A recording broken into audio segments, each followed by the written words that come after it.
Let's take a look at this example. We have given IE1 and IE2. We have to find IC1 and IC2. Please notice that we said that the base current is very small comparing with the current which goes through the collector of the transistor and emitter. That's why we are going to assume that IB doesn't have very big influence on the current IC, okay, and IE. That's why I'm going to say that IE1 is approximately equal to IC1, and this is equal 1.5 milliamps. Also, I'm going to say that IE2 is approximately equal to IC2, and this is also equal 1.5 milliamps. So we found IC1 and IC2. Next, I'm supposed to find the current which goes through the collector of transistor Q3. Okay, so you have to realize that the sum of these two currents, I mean IE1 and IE2, will give me IC3. So I'm supposed to write that IC3 is equal IE1 plus IE2. So this is equal 1.5 milliamps plus 1.5 milliamps, and this is equal 3 milliamps. Okay, so this is my IC3. Next, I'm supposed to find the voltage at collector, okay, of transistor Q2. Okay, this is the DC voltage. So what I'm going to do, simply write the formula first. VC2 is equal VCC minus IC times RC. This is the general formula. So VCC is equal 10 volts minus IC, we said this is equal 1.5 milliamps, okay, times RC. RC is my R2, 2.2 kilo ohms. Okay, so I have VC2 is equal 10 minus 1.5 exponent 3 negative times 2.2 exponent 3. This is equal 6.7 volts. Okay, so this is 6.7 volts. This is the voltage at the collector of transistor Q2. Keep in mind that voltage at collector of transistor Q2, I mean DC, is equal to the voltage at the collector of transistor Q1. Okay, so we found this. Next, we're supposed to find VE3, okay, voltage at the emitter of transistor Q3. In order to do so, we're supposed to find first the voltage at the base of transistor Q3. Okay, so please keep in mind that of course we are going to have voltage sources connected over here. Okay, so this is my VEE, and this is going to be my VCC, and then this wire is going to be connected to this terminal. Okay, so this is my VCC, and this is going to be my ground, and this is my VEE. Okay, so the voltage at the base of transistor Q3 is the voltage between this point and ground.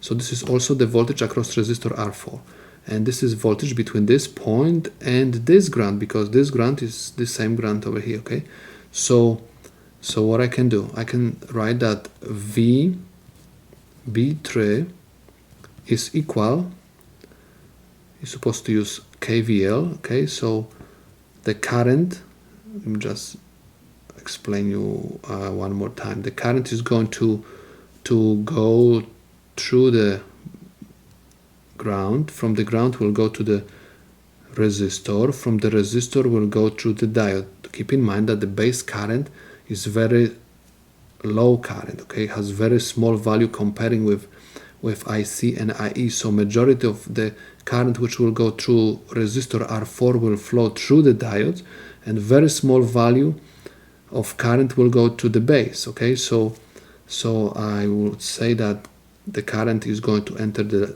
diode, so that's why I'm going to have positive sign, negative, positive, negative. Okay, so I can say that VB3 is nothing else just VD1, this voltage plus this voltage plus this voltage, plus VD2 plus VE.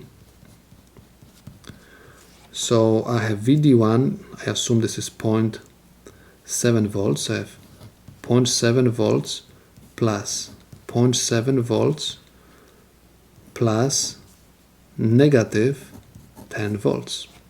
So VB3 is also equal to VR4, voltage across resistor R4, and this is equal negative 8.6 volts. Okay, so this is the voltage at the base of transistor Q3. Next, I'm supposed to find the voltage at the emitter of transistor Q3, and this is basically what I'm looking for. So I'm supposed to write that VE3 is equal VB3 minus VBE. This is equal VB3, we found this is negative 8.6 volts minus 0.7 volts. This is equal negative 9.3 volts. Okay, so this is the voltage at the emitter of transistor Q3. Next, we're supposed to find the gain of the amplifier. In order to do so, we're supposed to find first AC emitter resistance, small re. Re is equal 26 millivolts over IE1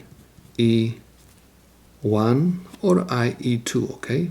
One of these two currents. Either one, because both of them have the same value.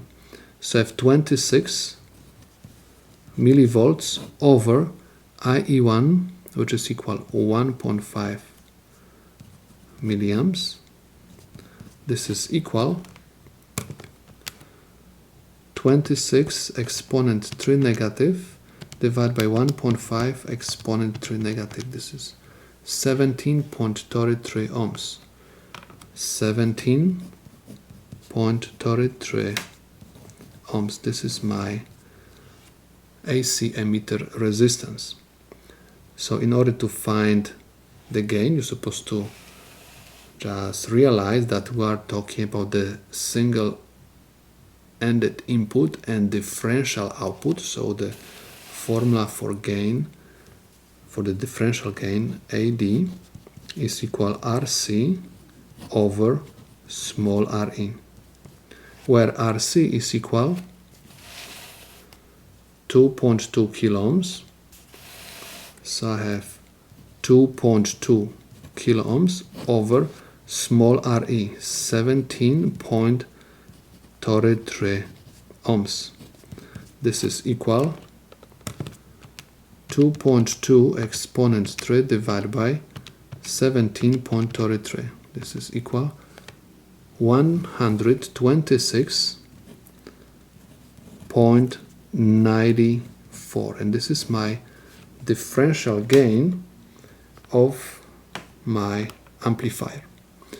In order to find the output voltage, okay, VOUT is nothing else just the differential gain times the differential input voltage, V in differential, which is equal the differential gain times the difference of the voltages at non-inverting input and inverting input. So this is my non-inverting input and this is my inverting input. So I have V and I minus VI.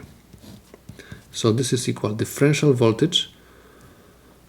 Gain is equal 126.94, open parenthesis, and the voltage at the non-inverting input is equal 2 millivolts, and voltage at the inverting input is equal 0.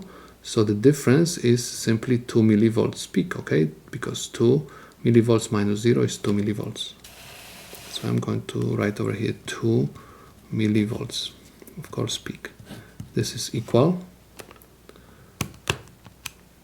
126.94 times 2 exponent 3 negative. This is equal 200. So I can write VOUT is equal 253.88 millivolts peak. Okay, and this is end of my problem.